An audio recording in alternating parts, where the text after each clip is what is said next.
اوه ماي جاد، بسم الله ما شاء الله.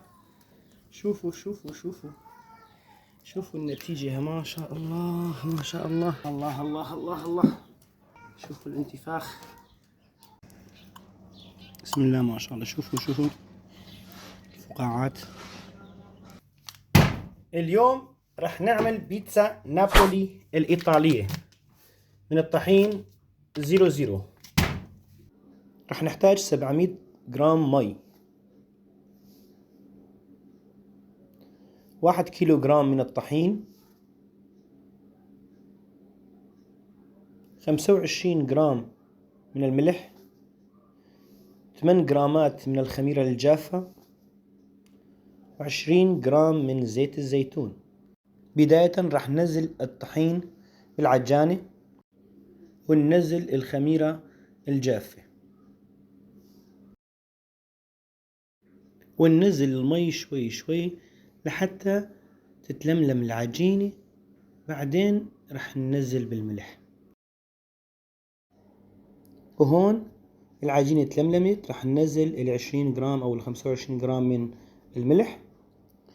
بعدها راح ننزل زيت الزيتون. هاي المرحلة تسمى مرحلة التنعيم. بعد ما نزلت زيت الزيتون راح أعجن لمدة 3 دقائق. بعدها راح نلم العجين وخليها ترتاح لمدة نص ساعة.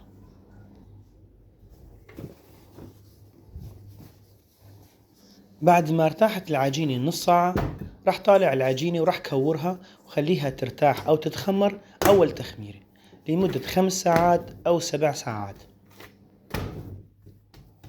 بنجيب علبة ندهنها بزيت الزيتون ونحط فيها العجينة، ندهن العجينة كمان بزيت الزيتون ونغلفها ونحطها بالثلاجة لمدة 5 ساعات أو 7 ساعات. درجة حرارة البراد أو الثلاجة لازم تكون بين 3 درجة سيلسيوس و5 درجة. بعد 7 ساعات صارت العجينة جاهزة. هلأ راح نطالع العجينة، ما شاء الله. شوف العجينة كيف صارت. راح نكورها، نقطعها ونكورها، وراح نريحها تخميرة ثانية لمدة 3 ساعات. طبعا تخميرة ال3 ساعات راح تكون خارج البراد. أنا راح أعمل كور وحطها بعلبة خاصة بالعجين، راح أخليها ترتاح لمدة 3 ساعات. وهلأ لازم نحضر صوص الطماطم. أولا راح نكرمل البصل، وجبت صوص الطماطم جاهزة. بالعادة أنا بعملها بالبيت، بس هالمرة حبيت أجرب صوص الطماطم الإيطالية الجاهزة. راح ننزل أوراق الريحان، ريحان مجفف، أوراق ريحان مجففة. عندي الزعتر البري، شوية الروزماري،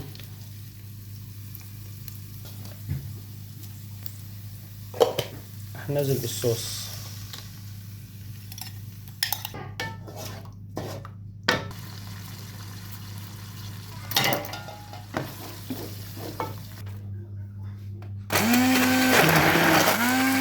وهيك صار الصوص جاهز. طبعا أنا شعلت النار قبل ما تصير العجينة جاهزة بساعة، مشان درجة حرارة الفرن توصل لأعلى ما يكون، يوصل تقريبا لل500 درجة مئوية.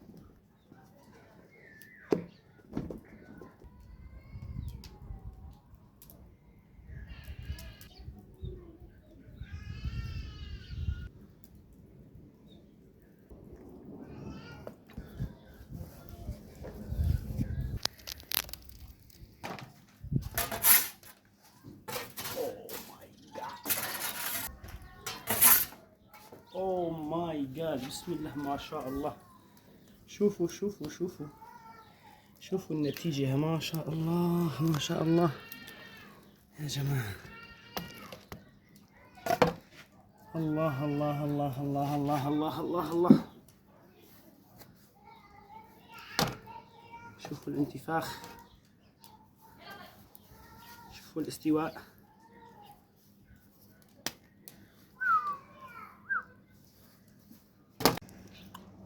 بسم الله ما شاء الله. شوفوا الفقاعات.